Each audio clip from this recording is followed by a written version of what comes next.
Morning student, मैं नवीन श्रीवास्तव। बेटा आज को हम अपना मैथमेटिक्स टीचर मैं आपको ये क्लियर करने वाले जा रहा हूँ कि क्लास 11th में कितने टॉपिक है मैथ्स के पढ़ने हैं, कौन कौन से हैं, उस पर किसी एक टॉपिक पे पर्टिकुलर डिस्कस भी करेंगे। तो पहले ये क्लियर करते हैं कितने टॉपिक हमें पढ़ने हैं, कौन कौन से पढ़ने, क्या क्या है। तो बेटा फर्स्ट हमारा टॉपिक है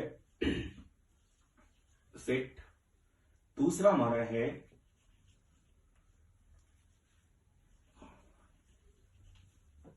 रिलेशन एंड फंक्शन, थर्ड हमारा है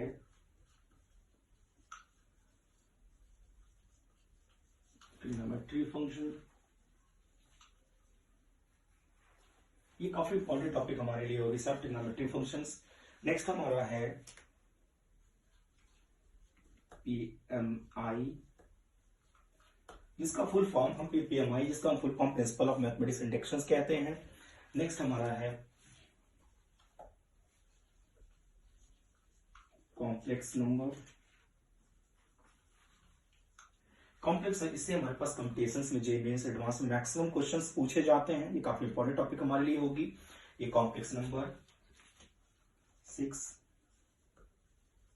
लीनियर इक्वेशंस, 7 सातवां टॉपिक हमारा है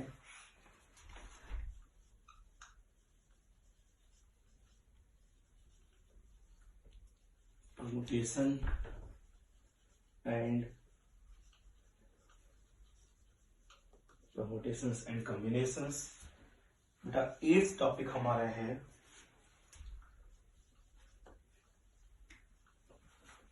बायनॉमियल थ्योरम। 9th हमारा है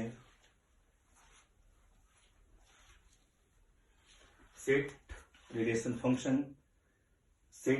function, third trigonometry functions, fourth PMI, fifth complex number, sixth linear equations, seventh permutations combinations, 8th हमारा है बायनॉमियल थ्योरम, 9th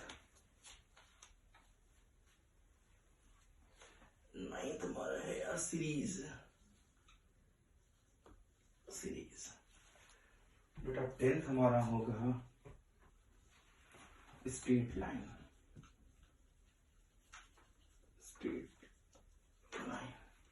ये 10th हमारा स्ट्रेट लाइन हुआ,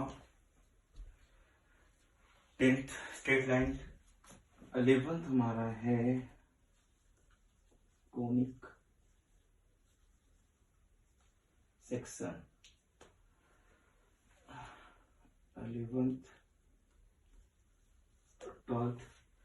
12th हमारा है 3D, जिसे 3 डायमेंशंस कहते हैं। 12th 13 हमारा है straight line, conic section, 3 dimensions. ये लिमिट 13 लिमिट एंड डेरिवेटिव 13। 14 हमारा है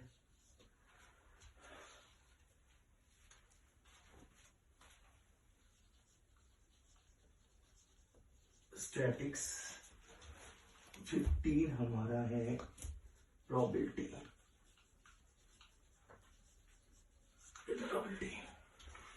बेटा इतनी टॉपिकें हैं जो मुझे पढ़नी है। एक मेरा मिस हो गया है मैथमेटिकल रीजनिंग। कंप्लीट हमारे पास 16 टॉपिकें पढ़नी है, कंप्लीट मुझे 16 टॉपिकें पढ़नी है। एक बार हम टॉपिकों के नाम को फिर से क्लियर कराते हैं। बेटा फर्स्ट हमारा सेट है, second relation functions, third trigonometry functions, next PMI जिसे पीएमआई को हम प्रिंसिपल ऑफ मैथमेटिक्स इंडक्शंस के नाम से इंडिकेट करते हैं। फिफ्थ हमारा है कॉम्प्लेक्स नंबर, जो कि काफी इंपॉर्टेंट टॉपिक है। इससे मैक्सिमम क्वेश्चंस हमारे पास कंपटीशन स्टैंडर्ड में बनते हैं। हमारे पास मेंस एडवांस में मैक्सिमम क्वेश्चंस कॉम्प्लेक्स नंबर से बनते हैं। इनसे भी हमारे पास मैक्सिमम क्वेश्चंस पूछे जाते हैं कंपटीशन बेसिस पे। ये टॉपिक भी काफी इंपॉर्टेंट टॉपिक हमारे लिए, काफी ज्यादा इंपॉर्टेंट ट्रिग्नोमेट्री जो भी क्लास 10th में भी पढ़ चुके हैं। ये काफी इंपॉर्टेंट टॉपिक हमारे लिए है। Permutation combinations, binomial theorem, straight series, straight line, conic sections, 3D three dimensions के नाम से इंडिकेट करते हैं। लिमिट एंड डेरिवेटिव, ये भी काफी इंपॉर्टेंट टॉपिक हमारे लिए होगी, काफी ज्यादा इंपॉर्टेंट टॉपिक है ये। स्टैटिक्स एंड प्रोबेबिलिटी, बेटा ये हमारे पास इतनी टॉपिक है मुझे पढ़नी। एक मैथमेटिकल रीजनिंग भी हमारे पास है कंप्लीट, मुझे क्लास 11th के लिए 16 टॉपिक है पढ़नी है। तो अब हम करने क्या जा रहे हैं, अब हम ट्रिग्नोमेट्री फंक्शन पे डिस्कस करने जा रहे हैं। एक पर्टिकुलर टॉपिक ले जिसकी ट्रिग्नोमेट्री फंक्शन पे कुछ चीजें, ट्रिग्नोमेट्री टॉपिक पे कुछ चीजें पढ़ने जा रहे हैं। तो अब आते हैं ये क्यों हमने इससे स्टार्टिंग किया बेटा, क्योंकि ट्रिग्नोमेट्री फंक्शंस एक ऐसी टॉपिक है जो कि क्लास हम 10th में कुछ पढ़ चुके हैं, इसलिए हम ट्रिग्नोमेट्री से अपनी स्टार्टिंग करने जा रहे हैं। तो अब आते हैं हम ये डिस्कस करेंगे ट्रिग्नोमेट्री फंक्शंस क्या है, कौन से फंक्शन ट्रिग्नोमेट्री फंक्शंस कहलाते हैं, इसमें हम क्या चीजें पढ़े। क्लास 10th में थोड़ी बहुत चीजें हमने पढ़ी हुई है, लेकिन क्लास 11th में हमें काफी ज्यादा चीजों को पढ़ना होगा। ये हमारे लिए ट्रिग्नोमेट्री काफी इंपॉर्टेंट टॉपिक भी है। तो अब आइए हम डिस्कस करते हैं ट्रिग्नोमेट्री फंक्शंस पे, ट्रिग्नोमेट्री क्या है।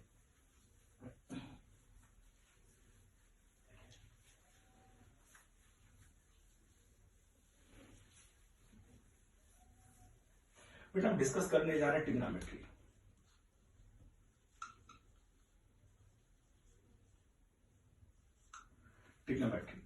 ट्रिग्नोमेट्री मेरे बच्चे जानते हैं बेटा ट्रिग्नोमेट्री के कितने फंक्शंस होते हैं, कौन कौन से होते हैं। आप इनके फंक्शनों के नाम को क्लियर करें।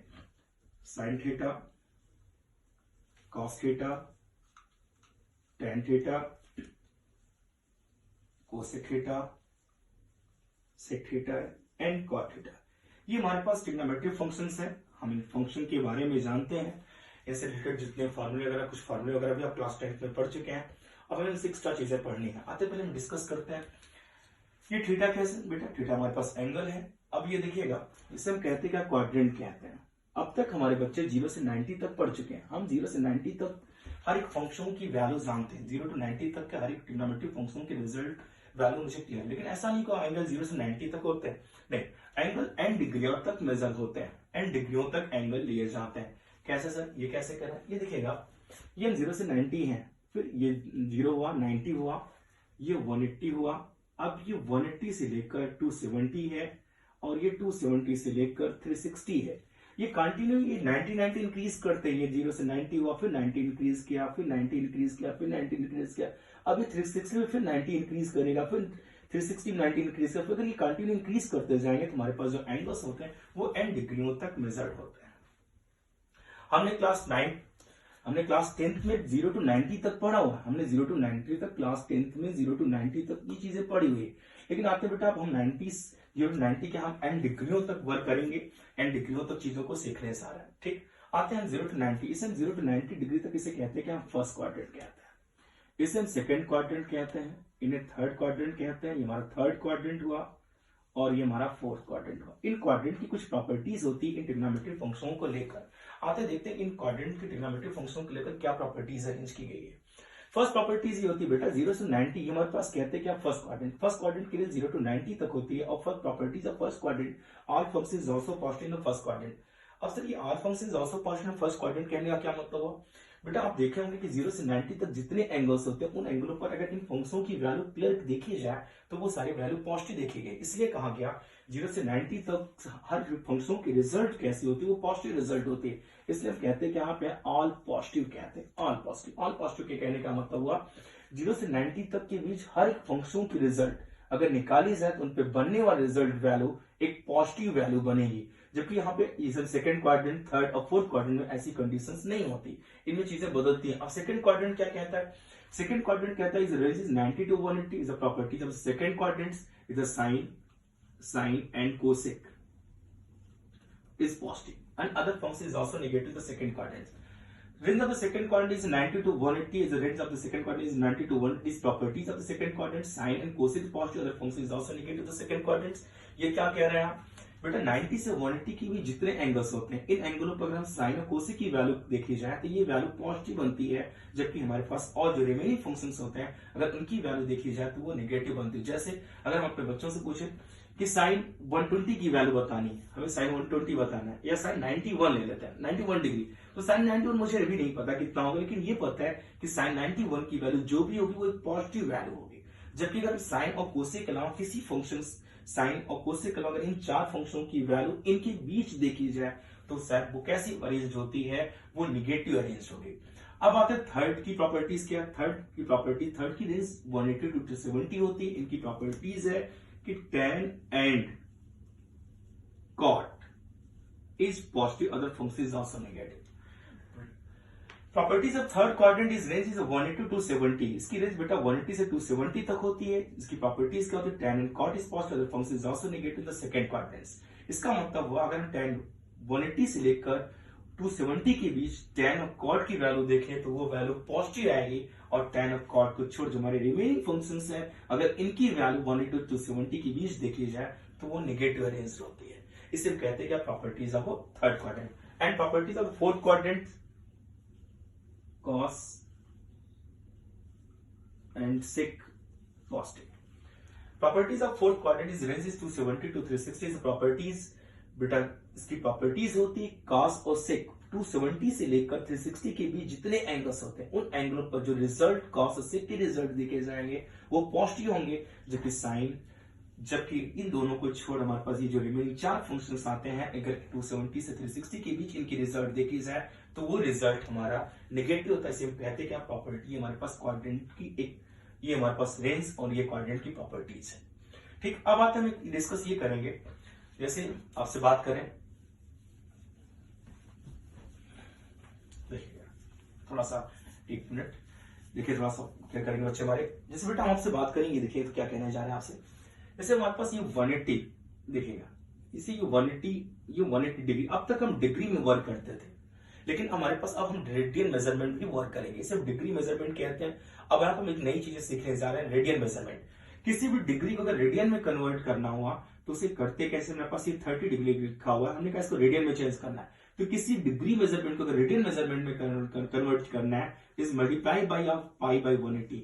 हमने आपसे कहा बेटा किसी भी डिग्री मेजरमेंट को अगर रेडियन मेजरमेंट में चेंज करना है, रेडियन मेजरमेंट चेंज करने का क्या मतलब हुआ साहब, हम उस डिग्री को पाई के टर्म्स में अरेंज करते हैं। यहाँ पे पाई की वैल्यू ये थी 180 डिग्री की रेडियन मेजरमेंट पाई होती है, इसका मतलब यहाँ पाई का मीनिंग्स 22/7 और 3.14 से नहीं ले जाती।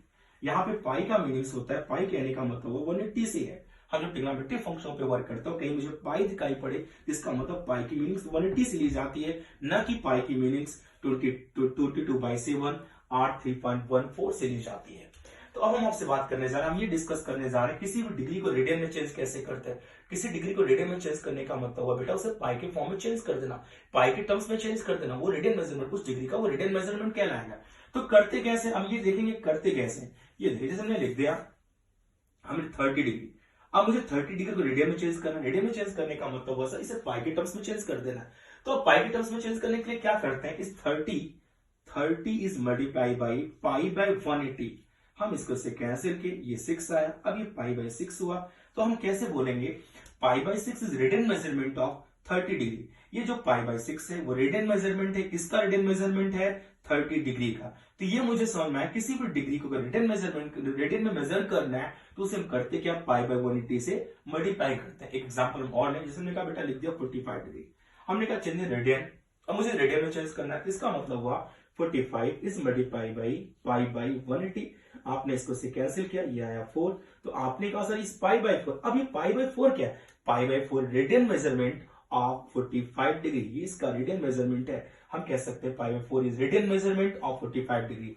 अब आ गया कि अगर सर रेडियन में दिया तो डिग्री में चेंज कैसे करते हैं, रेडियन में, रेडियन होने का मतलब ऑलरेडी पाई के टर्म्स में है। अभी हम आपसे बात करें, हमारे पास ये पाई बाई 6 लिखा हो, इसका मतलब ये रेडियन में दिया होगा, या पाई बाई 3 ले लेते हैं, हमारे पास पाई बाई 3 लिया, अब ये रेडियन में दिया हो, मुझे डिग्री में चेंज करना, डिग्री में चेंज करने के लिए क्या करते हैं, is multiply by 180 by pi, हम 180 बाई पाई से मल्टीप्लाई कर देते हैं।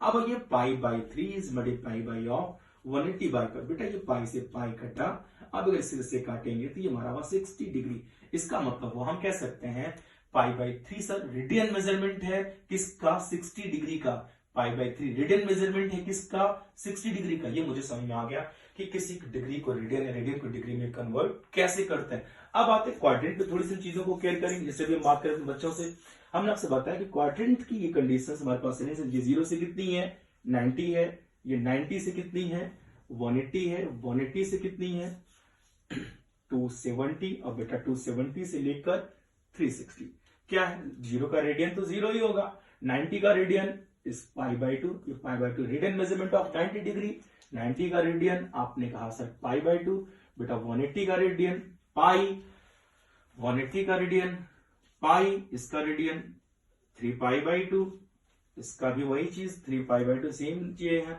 इसका रेडियन 2 पाई।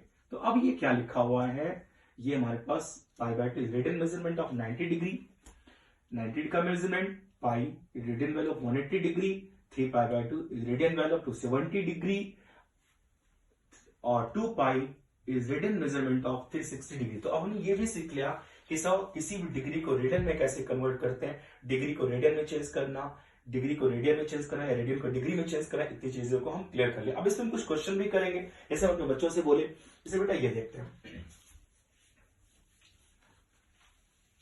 देखिए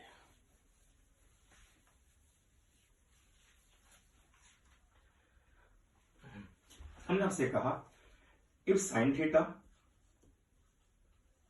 थीटा इज इक्वल टू 3/5, ठीक, और थीटा इज लाइन,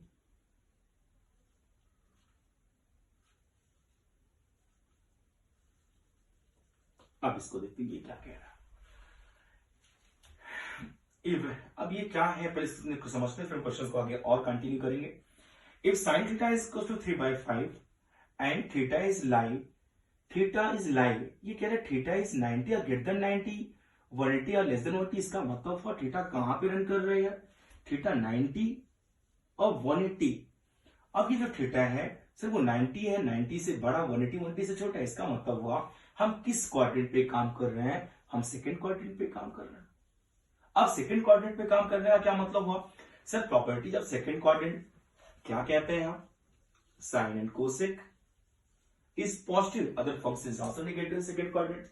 अब हम क्वेश्चन को आगे बढ़ाएं, क्वेश्चन मेरा क्या कह रहा है, if sin theta is equal to 3/5 and theta is line second quadrant, then evaluate other 5 trigonometric functions and other evaluate trigonometric ratio other 5 trigonometric functions।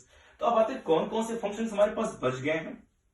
भाई ये तुम्हारा नोन है, गिवन है हमारे पास, हमें cos की वैल्यू चाहिए, tan चाहिए, cosec चाहिए, sec चाहिए, cot चाहिए, इतना हमें क्लियर करना है, ठीक। आते हमारे पास साइन गिवन, सर ये मेरे नॉलेज में क्लास 10th में पढ़ चुके हैं, एक ट्रिग्नोमेट्रिक फंक्शन से अदर ट्रिग्नोमेट्रिक फंक्शन को कैसे क्लियर करते हैं, ये हमने क्लास 10th में पढ़ा हुआ कि सर अगर हमारे पास कोई भी ट्रिग्नोमेट्रिक फंक्शन नोन है तो उनकी हेल्प से हम हर ट्रिग्नोमेट्रिक फंक्शन को क्लियर कर सकते हैं। आइए कैसे क्लियर करते हैं।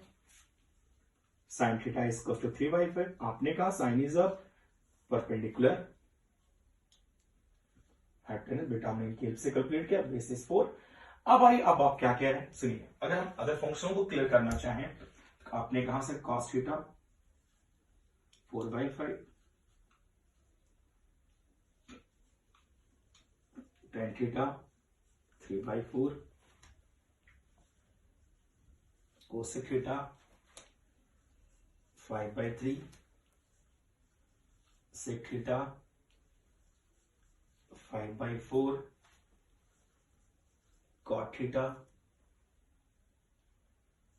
4/3। ये सारे फंक्शनों को हमने लिख दिया। ये तो हमने सर हमारे पास क्या थे, एक ट्रिग्नोमेट्रिक फंक्शन नोन था, मुझे सारे ट्रिग्नोमेट्रिक फंक्शन क्लियर करने थे, हमने क्लियर कर दिया। लेकिन अभी हमारे पास ये चीजें कंप्लीट नहीं है, क्लियर नहीं है, सही नहीं है। क्यों नहीं सही सर, क्योंकि जो ये एंगल था वो हमारे पास सेकंड क्वाड्रेंट था। सेकंड क्वाड्रेंट का होने का मतलब वो एंगल 90 से 180 या 90 से 180 के बीच का है।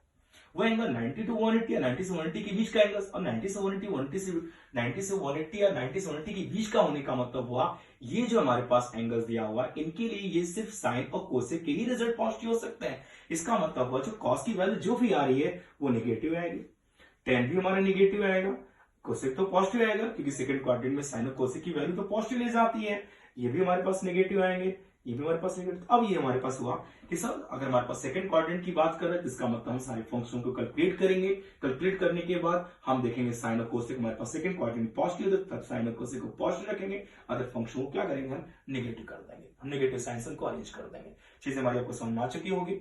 हम आपको एक और क्वेश्चन क्लियर कराते हैं। जैसे मैंने आपसे कहा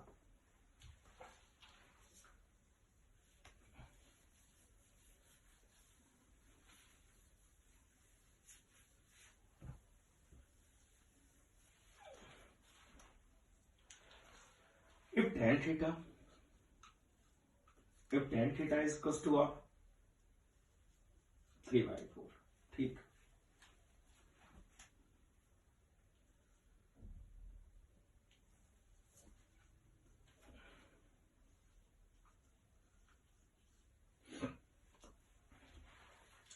if tan theta is equals to 3/4 and theta is lie कहां पे कर आते लूटते हैं इसको भाई 0 से 90 है, 90 से 180 है, 180 से 270 है, 270 से 360 है। अब आप कह रहे हैं सर ये हमारा फर्स्ट क्वाड्रेंट है, बेटा ये सेकेंड हुआ, ये थर्ड क्वाड्रेंट हुआ, ये फोर्थ क्वाड्रेंट है। हमारे पास ये क्या कह रहे हैं, किस क्वाड्रेंट में लाइन कर रहा है ये, पहले इसको देखते हैं किस क्वाड्रेंट में है। ये हमारे पास सर 180 to 270, इसका मतलब थर्ड क्वाड्रेंट में। भाई थर्ड की प्रॉपर्टीज क्या होती है, थर्ड की प्रॉपर्टीज होती है कि tan और cot पॉजिटिव होते हैं। चलिए ठीक है, इसका मतलब हुआ कि हम एक ट्रायंगल फॉर्मेट करके जो वैल्यू कैलकुलेट करेंगे tan और cot को पॉजिटिव लेंगे, अदर को नेगेटिव लगा देंगे। आइए निकालते हैं। अगर हम एक ट्रायंगल फॉर्मेट करें, तुमने आपसे कहा ये 3 है, ये 4 क्योंकि tan is perpendicular upon base. अब हम अगर इसको क्लियर करें तो अपने कहा सर ये 5 होगा। अब निकालना स्टार्ट करते हैं। tan थीटा आपके तो नॉलेज में ही है, गिवन है भाई ये तो। अगर हम cot निकालते हैं भाई ये भी 4 अपोजिट होगा, पॉजिटिव ही होगा, ले लिया।